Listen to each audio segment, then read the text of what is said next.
Muito bem, chegamos ao capítulo 30. Exatamente. 30 dias aí, pessoal acompanhando e a gente aí. Mais um capítulo, falta esse e o de amanhã. Ok. Então vamos dar Né? bom dia para quem é do dia.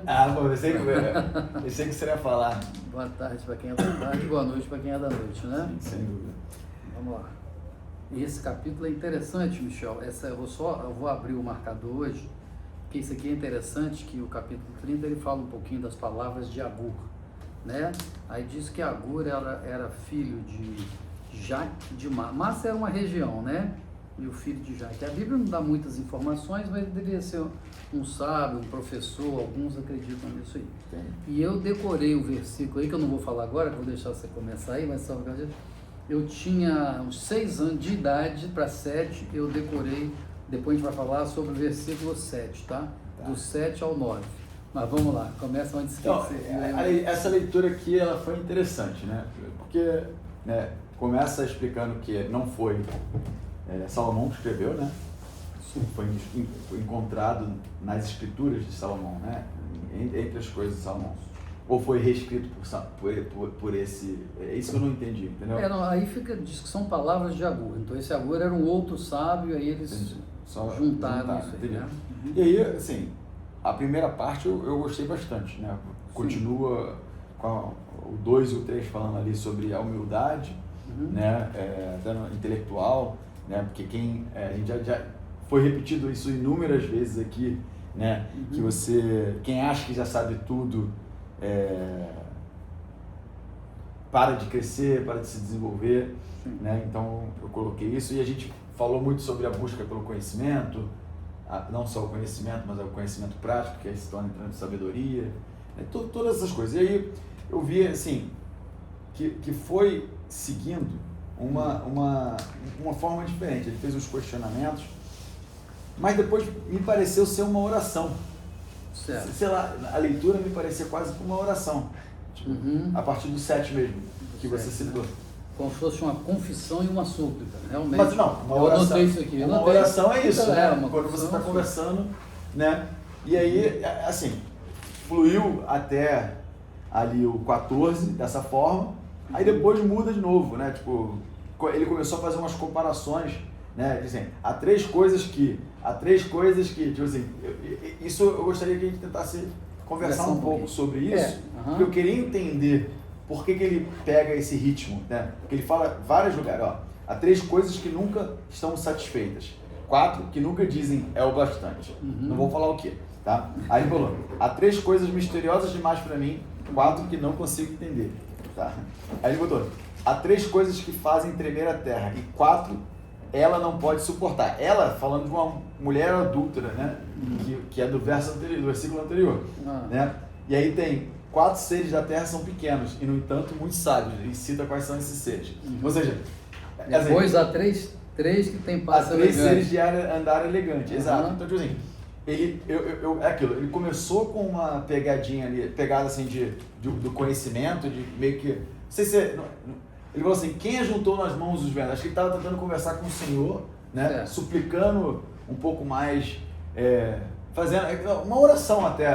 Por isso que eu falo, por mais que eu tenha dito anteriormente que começa o 7, talvez antes disso até soa como uma oração.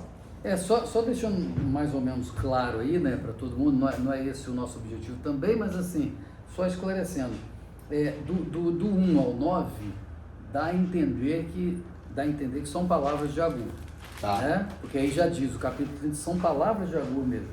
E do 10 em diante, né, eles são diferentes dos versículos anteriores, né? Sim.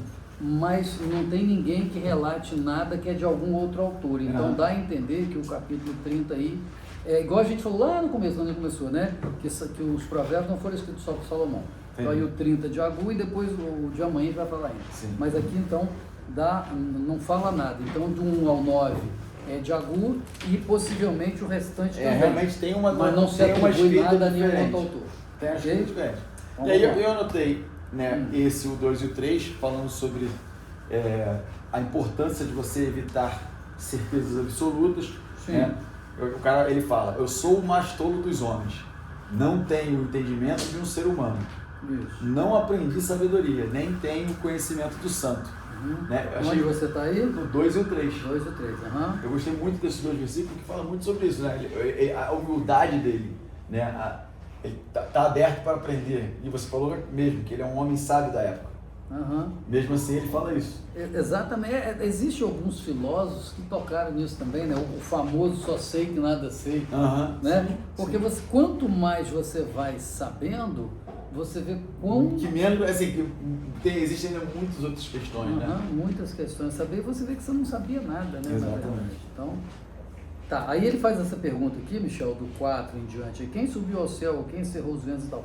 Isso aqui é interessante porque quando você vai no livro de Jó, né? Deus diz assim para Jó, cinge o teu lombo como homem e eu vou te falar como Deus. Aí ele começa a fazer alguns contrapontos disso aqui também. Pergunta assim, onde você estava, né? Quando eu criei a geada? Sabe qual gaveta que eu guardo a geada? Você sabe quem é que ordena o mar? Vai até ali e volta, etc. Então aqui faz lembrar muito isso, né? Entendi.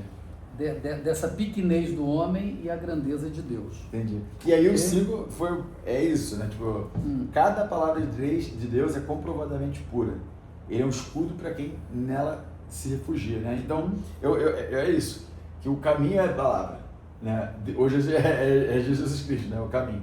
Né? Mas a ideia é assim, a Bíblia é o filtro que serve para a gente tomar decisões, né? Pra gente... eu até anotei aqui, ó. Na questão da vida pessoal, da vida do negócio e tal, que a política, valores e princípios, quando você tem isso bem definido, quando isso são questões firmes, né, eles evitam arrependimento no futuro. Porque você tomou uma decisão como? Com a clareza de que você tinha aqueles princípios, aquele conhecimento. Até um bom exemplo que eu gosto de dar muita gente que já errou no passado, fica remoendo o erro do passado, né? Aí eu falo assim, para pensar, com o que você conhecia na época, com as informações que você tinha, a experiência que você tinha, a sabedoria que você tinha, você tomou a melhor decisão possível? Próximo de melhor, 50% melhor, 51% de chance de ser melhor? Se isso aconteceu dessa maneira, não tem por que remoer, né? Porque aí se torna um engenheiro de obra pronta, né? Onde você fica sempre, eu sabia que isso ia dar errado, não sei o quê. E depois que aconteceu é fácil falar, certo, né? Depois que não aconteceu é fácil falar também. É um dos dois, né? Por isso que eu tô falando. Então quando a pessoa erra, o importante é crescer com erro.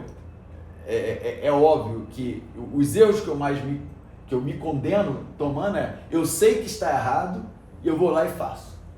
Isso, você sabe que está errado e continua, você é tolo. Idiotice, né? Idiotice. Mas você sabe... Mas nós somos idiotas. Mas você sabe que de acordo com aquela tal da pirâmide de Maslow, né? A gente tem algumas necessidades e tal, e às vezes a pessoa interpreta mal e não tendo domínio próprio, a pessoa se deixa levar por determinadas situações. Você às vezes até imagina que está errado, mas você toma a decisão errada. Agora, e por isso que é importante ter princípios firmes. Exatamente. E aí, eu diria assim, antes tarde do que mais tarde ainda. Né? E aí, como você disse aqui no versículo 5, que toda a palavra de Deus é pura e ela é um escudo, é uma proteção, Michel. Quando você segue os conselhos de Deus, você está protegido de tudo. E não estou dizendo protegido das intempéries da vida, porque às vezes as pessoas têm uma chamada teologia da prosperidade, tipo assim, não, você está com Deus, nada ruim vai acontecer com você.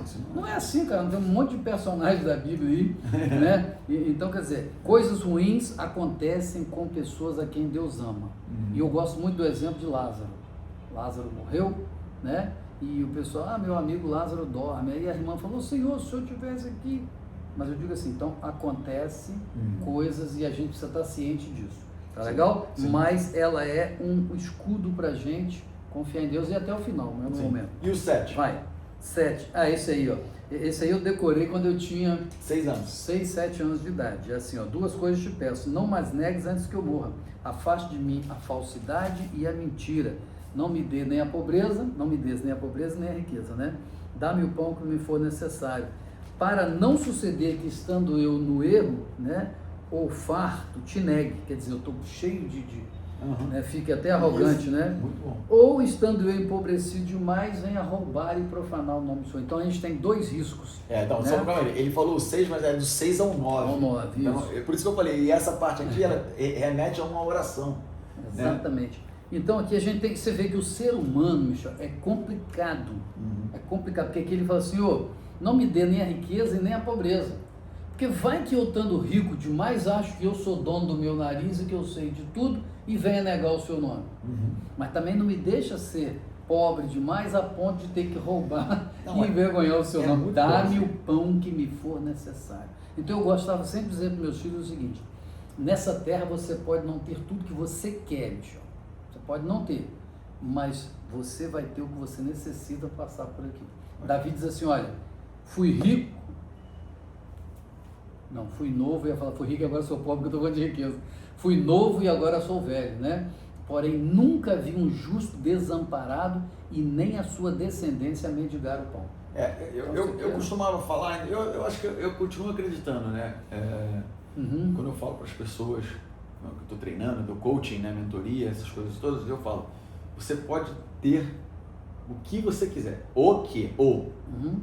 mas você não pode ter tudo. Exatamente. Entendeu? Então, tipo assim, e aí é onde as pessoas se confundem, eu falei em inglês, porque em alguns momentos as pessoas, primeiro, elas não sabem exatamente o que elas querem, segundo, que elas não sabem exatamente o preço que tem que se pagar para ter certas coisas, né? E terceiro, que de vez em quando é só um desejo, uma comparação, uma influência, aí você quer algo, quando você chega próximo, é tão materialista que você vai querer algo a mais, aí você vai querer algo que não é verdadeiro, né? Que é hedônico, né? Tipo, uma coisa é momentário, momentâneo, entendeu? Hoje eu tô errando muito.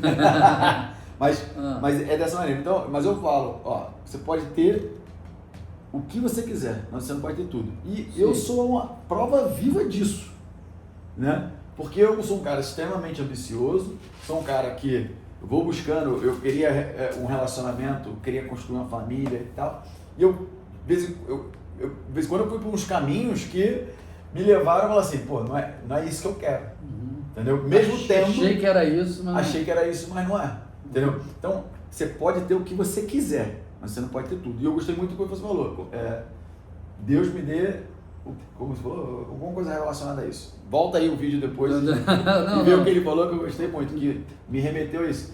O provérbio falou sobre a questão da necessidade. Isso. Falou, você pode ter o que quiser, desde que seja necessário para você.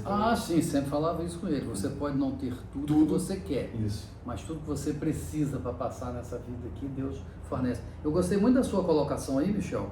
E lá em Tiago, anota aí, Tiago 4:3, diz assim, olha, o 4:2, vamos do 2, ele diz assim, olha, cobiçais e nada tendes, matais e invejais e nada podeis obter, viveis a lutar e a fazer guerras, nada tendes porque não pedis. Aí ele diz assim, pedis e não recebeis, porque é o que você falou agora, porque pedis mal, para esbanjardes em vossos prazeres. Entendeu? Então, quer dizer, às vezes a gente pede muita coisa, Michel, mas a gente não consegue estabelecer o porquê. O que eu posso ser uma bênção para você? O que eu posso ser uma bênção para quem eu posso ajudar com isso que não me pertence? É Deus que estabelece. Vai lá. E é isso que ele está dizendo na máxima, né? Que Deus é quem concede tudo. Com certeza.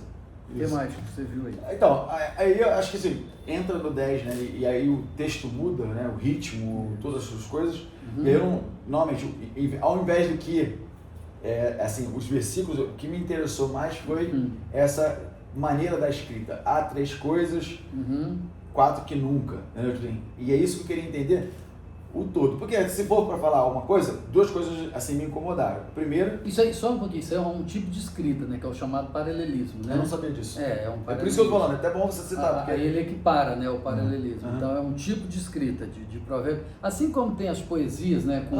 Com o verso que rima, por exemplo, né? Então é bem legal, é assim... É um tipo de escrita de paralelismo, né, que se usa. Tipo, assim, mas o que mais me chamou a atenção foi essa aqui, este é o caminho da adúltera. Ela come e limpa a boca e diz, não fiz nada de errado. Onde você está? No 20. No 20. 20, tal é o caminho. Ah, tá, aham. Aí ele fala: 3 coisas fazem tremer a terra e 4 ela não pode suportar. Ela sendo adúltera, é isso? Onde você está agora? No 21. 21. Sobre 3 coisas estremece a terra. Sim, sobre 4 não podeis subsistir. Esse é o meu 21. Não podeis? Porque ela fala assim, ela aqui. Ele faz pra a mim. terra, ela a terra, né? Ah, é? São 3 coisas que então não tem nada a ver com a terra. adúltera. Isso, Eu tava achando. Entendi. Esses provérbios aqui, inclusive, Michel, eles são meio assim, porque igual eu te falei, até o 9 ele tem uma certame. Do 10 para frente, eles não tem nada a ver com os anteriores. Agora, tá. Então, 3 coisas, estava interpretando errado. Então, vamos lá. Isso 3 coisas fazem tremer a terra, né? sim. E 4, a terra não pode suportar. Isso. O escravo que se torna rei, o insensato, farto de comida, a mulher desprezada que por fim se casa, e a escrava que toma o lugar da sua senhora. Então aqui eu não entendi, a mulher desprezada que por fim se casa, por que... Cara, porque a mulher é desprezada a vida inteira. O dia que ela arruma um casamento, ela se vê a estremece. última Coca-Cola, sei lá, Coca-Cola no deserto, como é que a gente fala? O último biscoito do deserto. Ela começa assim, agora sim, entendeu? Foi desprezada a vida inteira, não conseguiu, mas imagina alguém, só um exemplo assim, bem, mais ou menos. Não, mas aí tá, porque a questão aqui é essa, tipo, esse paralelismo, que fala 3 coisas fazem tremer a terra. Isso. Quais das 3 que fazem tremer a terra? Era essa a minha dúvida. Ah, entendi. Entendeu? Eu tô querendo assim, eu sei, as 4 não pode suportar, então são 4 coisas aqui que não pode suportar. A terra não suporta, não entendi muito também por isso. Não, quando diz terra, dos habitantes da terra, entendi. Entendeu? É difícil de tolerar, vamos trazer para nós falar, né? Então, beleza. Entendi. Assim, como se fosse a comunidade não tolerável. Isso. E aqui, mas 3 coisas fazem tremer a terra. Qual dessas 4 são que fazem tremer a terra? É esse. Então, mas aí... Eu sou meio maluco, gente. Quando eu estou tentando interpretar alguma coisa, eu quero fazer sentido. Então, o que ele diz? São 3 coisas que estremecem a terra. Sim, sobre 4 não pode subsistir. Aí ele coloca, sobre o servo quando se torna rei. O que acontece com o servo quando ele se torna rei, cara? Ele não tem habilidade para liderar, ele não tem nada. Então é um negócio assim de... Entendeu? É uma aberração, digamos assim. Por isso que ele está dizendo aqui. Mas aí, do meu lado eu tava achando que era tipo preconceito, entendeu? Não. Aí depois o outro, o que ele diz lá? Sobre o insensato quando anda farto de pão. Não é isso? Que é a mesma coisa. O insensato, o que ele faz se ele anda farto de pão? Vai comer demais, vai ter glutonaria, vai fazer o quê? Não sabe administrar isso, não tem o domínio próprio para compensar isso aí. E qual o outro? Não, a mulher desprezada que por fim se casa e a escrava que toma o lugar da senhora. Então, novamente, esses trechos de paralelismo foram interessantes, né? Eu acho que, novamente, cabe a leitura e entender. Por exemplo, o 24 ao 28... Muito interessante, né? Fala sobre a criação, na minha opinião, né? Dos 4, a formiga... Mais sábios que os sábios, né? Isso aí foi muito interessante, cara. Sem força, todavia no verão faz o quê? Junta comida. Tem inteligência, né? Inteligência para armazenar. E o outro, os organazes, povo tão numeroso, contudo faz as suas casas onde? No penhasco. No penhasco. Mas isso é daquela época, esse é o bom ponto, né? Tipo, antigamente os reis assim, construía tudo no topo para evitar a guerra, né? Para se tornar mais difícil, né? Então, tipo assim, sim. Quando você vai para um monte, para alguma coisa assim, você dificulta a tomada do lugar, né? No meio das ruas, igual aquelas cabras montanhesas, né? Os arganazeiras. E o outro aí, o gafanhoto não tem rei, né? Mas quando eles vão voar, eles vão em bando. Vão né? junto, junto. Coletivo. E a lagartixa, essa parte também eu não entendi, não interpretei bem. O lagartixa que se apanha com as mãos, contudo está nos palácios. O lagartixa não está em tudo que é lugar, rapaz. Você virou e mexeu, o lagartixa está andando no teto, comendo as moças. Eles entram em qualquer fresta, entram em qualquer lugar. Faz sentido. Né? O que mais? Assim, eu me interessei muito mais pela primeira sessão, né? Eu não quero falar por falar. Né? Sim. Então, assim, a primeira parte, até o 9, foi a parte que mais me impactou. O que essas outras partes do paralelismo simplesmente foi algo interessante, mas eu não consegui absorver algum conhecimento profundo, prático e tal. Tá. Aqui é mais uns provérbios bonitos, você vai dizer. Assim, não, é interessante até. curioso até essa questão, entendeu? Curiosidade. Curiosidade. Né? Aí, mas, por exemplo, o 32 é bem bacana, né? Tipo, se você agiu como tolo e exaltou-se a si mesmo, Sim. ou se planejou mal, tape a boca com a mão. Ok. Entendeu? Uhum. Ou seja, ele está te dando uma instrução, se você percebeu que você está agindo errado, corrija. Entendi. Legal, mano. Então ficamos aí? Ficamos aí. Você quer falar mais alguma outra coisa? Não, é isso mesmo. Fomos desde o começo até aqui. Tá legal. Tá ótimo, né? Deixa um comentário aí do que você achou desse paralelismo, que pra mim foi bem interessante. E o que você achou também E outra, dessa né, oração? Michel? Eu achei bem interessante essa oração. E só falando assim, né? Se nós nos aprofundarmos, mas é no caminho da águia, né? No céu, o caminho da cobra não tem, o caminho do navio. Então, é alguém que falou das coisas maravilhosas. Aqui, por exemplo, ele está falando da criação de Deus, né? Do que ele percebeu 18, na natureza. 18, sim. Entendeu? É isso aí. Muito bacana. Obrigado. Valeu, gente. Um abraço.